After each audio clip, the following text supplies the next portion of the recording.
अलीगढ़ में वन विभाग एक बार फिर आरोपों के घेरे में है। आरामशीन संचालक विशाल शर्मा ने विभागीय अधिकारियों पर भ्रष्टाचार के गंभीर आरोप लगाते हुए वन संरक्षक कार्यालय पर समर्थकों के साथ धरना दिया। आरोप है कि नहर की पटरी पर मुफ्त में मिट्टी उठाकर विभागीय नर्सरियों में डलवाई गई, लेकिन उस मिट्टी का बिल सरकार को भेजकर लाखों रुपए का राजस्व वसूली दिखाई गई है। पीड़ित का कहना है कि आरटीआई के तहत जानकारी मांगने के बावजूद विभाग ने अब तक स्पष्ट जवाब नहीं दिया है। वहीं प्रदर्शनकारियों ने निष्पक्ष जांच और दोषियों पर कड़ी कार्रवाई की मांग की है। हालांकि अभी वन विभाग की ओर से कोई भी आधिकारिक बयान सामने नहीं आया है। देखिए अलीगढ़ से शहजी सिद्दीकी की खास खबर। क्या नाम है आपका? मेरा नाम विशाल शर्मा है, मैं हरदोई का निवासी हूँ।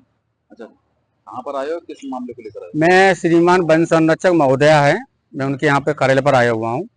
और सचिन चौधरी बीट परिवारी हरदोगंज और संजय कुमार धनीपुर ऑब्लिक जवान सेक्शन परिवारी और श्री गौरव कुमार क्षेत्र वन अधिकारी द्वारा माछुए नर्सरी पर जो नहर की पटरी है उन्हें काट काट के उन्होंने मिट्टी को छेरा माछुआ पौधशाला में और आपके सीडीएफ में मिट्टी को भरवाकर फर्जी उसको मिट्टी को खरीद दिखाकर इन्होंने फर्जी बिल बनाए गए, जिसमें योगी सरकार का कम से कम 20 लाख रुपए का इन 3 अधिकारियों द्वारा गबन किया गया है।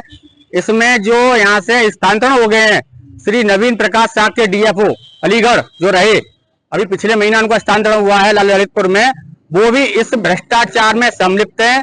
और आए दिन अभी यहाँ पर सुमेरा तो लगभग कितनी मिट्टी उठाई गई है? मिट्टी कम से कम मैं बता रहा हूँ, कम से कम यहाँ पे करीब 400 ट्रैक्टर यहाँ से उठाए गए हैं।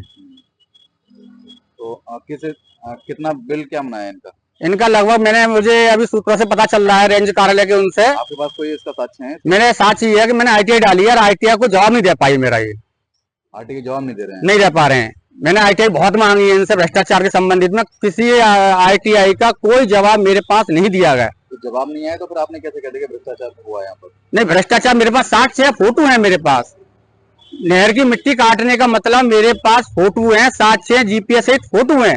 दोनों पटरियों से इन्होंने मिट्टी कटवा कटवा के जेसीबी से इन्होंने वो किया है। नहीं, आपने बता दिया कि फोटो है आपके पास जी, मिट्टी वहां से उठाई गई है। जी जी, लेकिन आप उसकी बिलिंग हुई है, इसका कोई साक्ष्य आपके पास? नहीं, बिलिंग है, बिगड़ बिलिंग के ये कैसे कर देंगे? और किसके आदेश पे हुआ था वो भी मैंने आईटीआई मांगी है, आता क्यों नहीं दे रहे हैं आईटीआई? इतना बड़ा गोरसिंह जंगल में कटान हुआ है, अभी चारों तरफ अवैध कटान चल रहा है।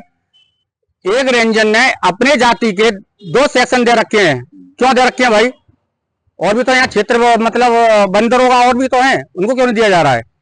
तो कुल मिलाकर ये अलीगढ़ में भ्रष्टाचार चरम सीमा पर है।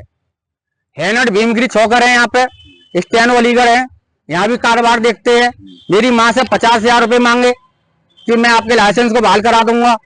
दूसरी बात, सचिन चौधरी बीट परिवारी आए दिन मुझे एसटी एक्ट में बंद कराने धमकी दे रहे हैं, कभी मेरी हत्या भी करा सकते हैं ये लोग। ये तीनों अधिकारी मेरी कभी भी हत्या करा सकते हैं। मैं इस मीडिया के माध्यम से कहना चाह रहा हूँ।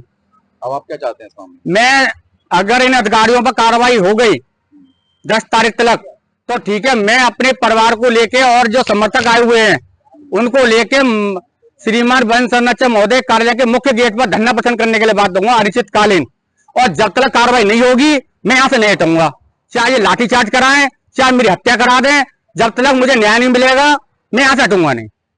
आपने जैसे बताया कि कोई भीमगिरी जी हैं जिनके द्वारा पैसे की डिमांड की गई, तो क्या कोई साक्ष्य आपके पास? साक्ष्य तो अभी एक नौसा में परसों बाग कटा है और डीएफओ साहब के नाम से 500 रुपये लिए हैं। डीएफओ साहब ने वहां अचानक छापा मारा 21 तारीख को, तो वहां ठेकेदार आगे, किसान आगे, किसान ने कहा कि साहब बताइए कैसे? तो उन्होंने साहब कहा कि साहब आपके नाम पे 500 रुपये प्रति पेड़ लिया है। उन ठेकेदारों ने, उन किसानों ने तुरंत ही माननीय वन राज्य मंत्री स्वतंत्र प्रभार जी को तुरंत फोन पर दूरभाष पर अवगत करा दिया। डीएफओ साहब अलीगढ़ ने खुद स्वीकार किया कि हाँ साहब पैसा आया है, अब इन पर जांच चल रही है। 2 दिन की डीएफओ साहब ने मोहलत मांगी है, 2 दिन बाद इन पर कार्रवाई हो गई तो ठीक है, ना तो वो भी लोग हमारे साथ समर्थन में आएंगे।